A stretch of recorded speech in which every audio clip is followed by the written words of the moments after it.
Welcome back to the Sam Dracula channel. I'm Sam, and once again, a reminder that this is a Charlotte Hornets fan channel. We're proving it again, we're doubling it down. This time around, we have a new set of Hornets fans to come onto the channel to talk about the draft, how they're feeling, what's on their minds, etc. If you're watching this and you're wondering, wow, how do I get on the Sam Dracula channel? It's real easy. Join my Discord, link in the description, 100% free. All you need to do to get involved and featured on the channel is ask. Straight up, that's it. Simple. Very, very, very simple. Speaking of the Discord, here it is. We have 40 members, I think. 36 plus 4, I think that's how it works, plus myself, and I have a bot. It's exciting times.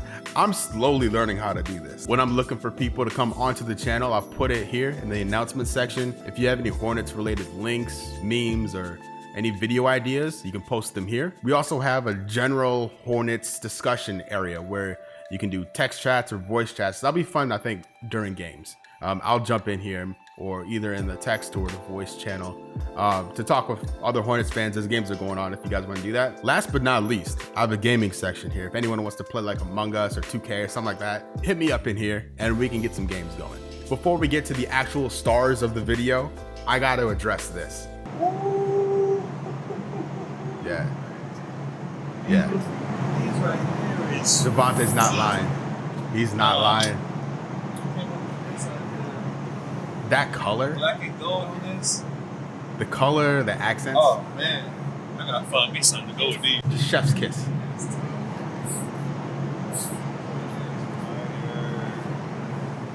Oh, they gonna go crazy when they see these. They gonna go crazy. I don't know who to give credit for this, but whoever decided to go this route with the jerseys, I'd stand up, but I'd be out of frame. To follow up these with this, good job, great job, keep it up, love what I'm seeing. That's enough for me for now. JD, take it away. I'm JD Jones from Winston-Salem, North Carolina. Best case scenario has got to be Timberwolves and Warriors. They don't pick Wiseman, they don't pick James Wiseman, or they trade their pick, whatever, and he falls to us and we get to pick up Wiseman. And if that doesn't happen, which it sounds like it's kind of low chance since the Warriors seem really high on him, I wouldn't mind getting Anthony Edwards just because I think he's probably going to be one of the better players in this draft for sure. He was coached by the same coach that coached Dwayne Wade and Victor Oladipo, so he's probably going to be fairly similar to them. So I'm sure he'll be a really good player too. Hey, I'm Derek Anderson. I'm from right here in Charlotte, North Carolina. I'm not super high on Edwards. I mean, I think Edwards is a great player, don't get me wrong, but I just think Malik Monk isn't, like, we haven't seen the full Malik Monk yet. You know what I mean? Like, I think, like, last year, he was really showing himself before the suspension. And not to compare him and Ant, but, like, those two, like, I would more so stick with Wiseman because he's got the full potential. Not really trying to be super cliche and draft off knee and everything, but his talent, I mean, you can't deny it. I mean, he's 7'1", 7'6" wingspan. He's a freak, and I think he has a huge ceiling, huge floor, and that's who I would be super excited with. Ball, I mean, I like LaMelo. But like I said, if we're going that route, I'd take Killian Hayes. Hey, how's it going? My name's KJ. I'm from Northern Virginia. We don't have the go-to scorer when it's, a minute left in the game and we're down 4 points. Someone that you can just toss it to him and go get a bucket. I think the only one that has that potential really is Anthony Edwards. I'm not super sold on him, but I think out of everybody, that's probably the guy that could go get you a bucket in the clutch. But I think what our team needs is that big man too. So I'm happy as far as Edwards, Wiseman, and if we stay pat at number 3, drafting Okongwu. I like his game. Everybody compares him to Bam Adebayo. I don't think he has the playmaking ability, the distribution ability like Bam did. or the shooting ability, but he's solid and he can grow.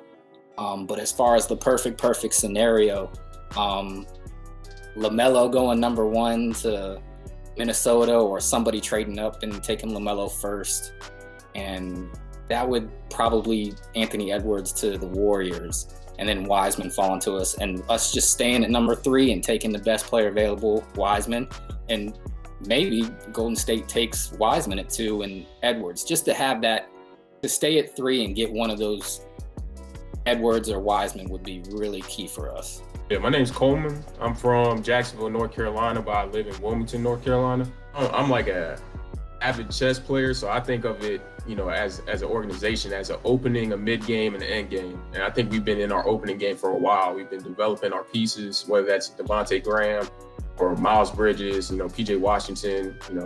He got snubbed for second all-team NBA. He should have been first team, but besides the point, it just shows that we have a pretty solid core of players right now. And I think what we're missing is that player that can function as a queen on the chessboard, like all around, be the glue, be that player that we play through in offense and depend on defense. And for those reasons, I think the best player that we can have is probably James Wiseman. I know Kupchak said he didn't really want to choose a player based off position. But at the same time, if we pick LaMelo, that's an even bigger redundancy on the guard positions. We signed Terry Rozier, and that communicates to the league. Kemba left. Whether we like it or not, it seems as though Terry Rozier is a replacement for Kemba. So we bring him in, we put him on a pretty big contract for his production. And last year it panned out that he basically became a spot-up shooter, and he might be the leader in the locker room. But, from the eye test, when we're watching, he's a spot-up shooter, and it seems like Devontae's running, the team, at least on the court, and then you got Bridges and Washington, developing themselves. So we bring in another guard, Terry Rozier's probably going to get put on the bench a little bit. And, you already have Malik Monk. You have the Martin brother that's already fighting for some of those minutes. I think they sometimes play the Martin bro at 3, but regardless, I think that would be a headache. And then also too, I love Edwards on the team. I just don't think he's going to be there, to be honest with you. I think he's too good of a player. I think that he matches pretty well with Minnesota.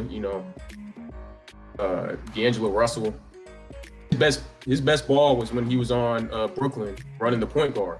Mm-hmm. So that they're going to run with that. And I think having him as a 2, Edwards as a 2 or a 3 on Minnesota, I think that's irresistible. I don't, some people say Elo at 1. I'm just like,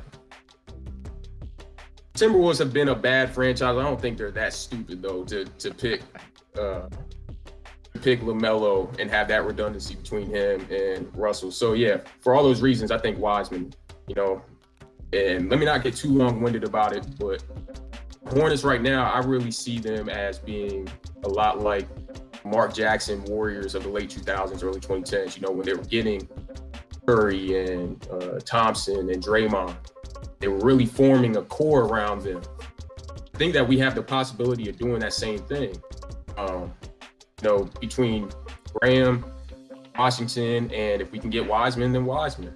And then, do we want to have a prolonged rebuild, or do we want to start developing that chemistry over years so that 2, 3, 4 years from now we're the East Coast Denver Nuggets of today? Like we're making those runs in the playoffs and we're getting deep and we're getting to conference finals and stuff. So yeah, sorry to be long-winded about it, but I really do think that Wiseman would be the perfect choice. Thank you guys so much for taking the time out and being part of the channel. It really means a lot to me. It really does. Thank you so much. On draft night, on the 18th, I'm going to be recording my reaction, and I'm going to get an episode out that same night, hopefully within an hour after the Hornets make their draft pick, depending on how crazy it is, and depending on how much editing I'll need to do if it goes south. Because it's not a normal 10 a.m. on a Sunday episode, be sure to have your notifications on so you don't miss it. After the draft, I'll be back right again on that Sunday, the 22nd, with a new episode. I'll have some time to reevaluate things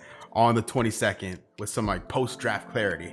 So if you want to be part of my post-draft clarity episode, join the Discord, be on the lookout for a form, sign up, and we can get you on the channel. Easy. The next time you see me, we'll be done talking about what the Hornets will do, or should do, or could do in the 2020 NBA Draft. Next time you see me, we'll be talking about what the Charlotte Hornets did in the 2020 NBA Draft. Peace.